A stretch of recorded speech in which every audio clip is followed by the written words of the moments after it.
बिस्मिल्लाहिर्रहमानिर्रहीम, अस्सलाम वालेकुम। ये जी आज लोग बेल का इंतज़ार कर रहे थे, लेकिन उनको एक ऐसी खबर मिली है जिससे वो अभी तक शौक में है। बयान आपने सुन लिया होगा कि वो लोग जो कि सीओ साहब के बड़े क्लोज हैं उनकी तरफ से किया गया है और काफ़ी ज़्यादा हैरत अंगेज बातें की गई हैं। और एक शक चीज़ तो कंफर्म हो गई है कि जो इन्वेस्टर्स के साथ हुआ, जिस तरीके से उनसे पैसे लिए गए अरबों रुपया, वो सब एक फ्रॉड था। अब इसमें कोई शक नहीं है, लेकिन इस फ्रॉड को करने वाले का नाम सीओ साहब नहीं है, बल्कि ये कोई और है।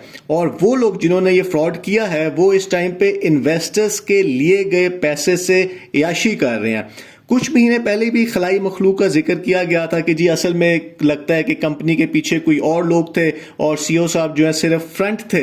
और कहा गया कि जी जब जेल में सीओ साहब से मुलाकात होगी तो हम उनसे ये पूछेंगे, और शायद पूछा भी गया होगा, लेकिन सीओ साहब की तरफ से यही पैगाम आया था कि मैं ही कंपनी का मालिक हूं और जो कुछ हुआ उसका जिम्मेदार मैं ही हूं और इन्वेस्टर्स के पैसे मैं ही वापस करूंगा। उसके बाद ये केस के दूसरे इश्यूज आ गए और ये बात आगे पीछे हो गई।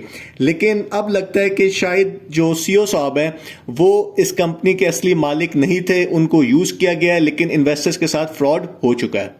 ये सारा कुछ उस टाइम के ऊपर हो रहा है जब रेफरेंस फाइल हो चुका हुआ है, ट्रायल भी बाकायदा आगाज हो गया है, और अगर ये केस सीओ साहब हार गए तो उनको जेल की सजा भी हो सकती है। और ये इल्ज़ाम लगाया गया है कि जी कुछ लोग हैं जो नैब में गए हैं और वहां जा के उन्होंने कहा है, और इसमें आईटी टीम के लोग हैं। आपको पता है कि आईटी टीम ही इस टाइम सबसे इंपॉर्टेंट है, सबसे अहम है, क्योंकि सिस्टम में सारा डाटा है, वेबसाइट और ये सारा कुछ आईटी कंट्रोल कर रही थी। और वहां जाके उन्होंने जिस शख्स का नाम लिया है खलाई मखलूक का, उसका नाम हम पहले भी सुन चुके हुए हैं। और कहा गया है कि जी आईटी, जिसमें वेबसाइट भी शामिल है, प्रॉपर्टीज, बैंक्स, बैंक अकाउंट्स, ये सारा कुछ जो है वो सीओ साहब के कंट्रोल में नहीं था, बल्कि खलाई मखलूक का जो नाम लिया जाता है उस शख्स के कंट्रोल में था। और ये जो रिकॉर्ड है सारा इन्वेस्टमेंट्स का, ये वेबसाइट के ऊपर है और वो सीओ साहब के पास था ही नहीं। अब जो ये बाकी इनके प्रोजेक्ट्स थे जिसमें comet bus service, Rahman dairy, ये भी खलाई मखलूक के नाम पे है। अब आप यहां पे देखें कि ये सारा कुछ इन्वेस्टर्स के पैसे से बनाया गया है, लेकिन ये कंपनी के नाम पे नहीं है, ये कुछ लोगों के नाम के ऊपर है और ये इन्वेस्टर्स का पैसा है। ये सबसे बड़ा सबूत है कि ये सब कुछ एक फ्रॉड था।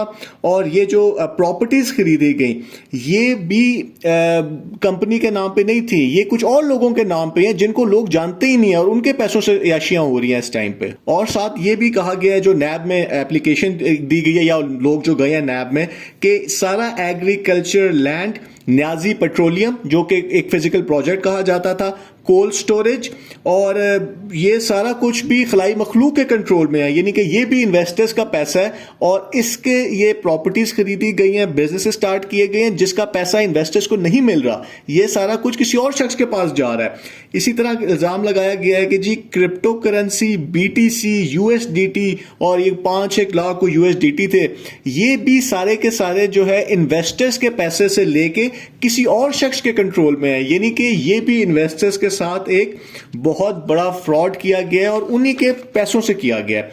और यहां पे बात खत्म नहीं होती।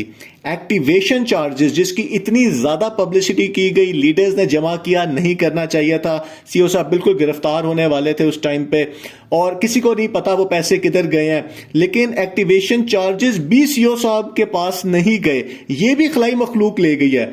तो और इस टाइम के ऊपर सीओ साहब के पास ऐसा लग रहा है कि कुछ भी नहीं है और ये सारा कुछ जो है, जितना भी इन्वेस्टर्स का पैसा था वो सारा का सारा खलाई मखलूक के पास जा चुका हुआ है। और जो सबसे बड़ा इसमें बात की गई है, जो सबसे हैरत अंगेज है, सबसे शॉकिंग है, वो ये है कि जो एक खलाई मखलूक है वो चाहती है कि सीओ साहब जेल में ही रहें, यानी कि वो इतना तक जाने को तैयार है। और वो जो है काला जादू, मतलब काला जादू ही लफ्ज इस्तेमाल किया गया है, वो भी कर रहे हैं ताकि ये जेल में ही रहें। अब यहां पे कुछ बातें देखने वाली हैं।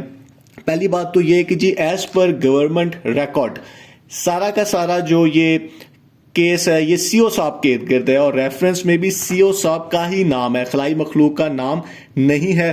अब जो अगर तो ये एविडेंस देते हैं कि जी ये सीओ साहब ने नहीं किया और ये इसके पीछे खलाई मखलूक है, तो वो जो लोग गए हैं उनको सबूत देना होगा, और अगर नैब को लगता है कि ये सबूत बिल्कुल ठीक है तो एडिशनल रेफरेंस भी फाइल किया जा सकता है। और अब इसमें कोई शक नहीं रहा, जो अब तो वो लोग जो कि कंपनी के क्लोज हैं उन्होंने खलाई मखलूक का नाम ले लिया है, और अब हम उम्मीद करते हैं कि जो ये हमारी रियासत के अदारे हैं वो ज़रूर इस चीज़ को भी इन्वेस्टिगेट करेंगे।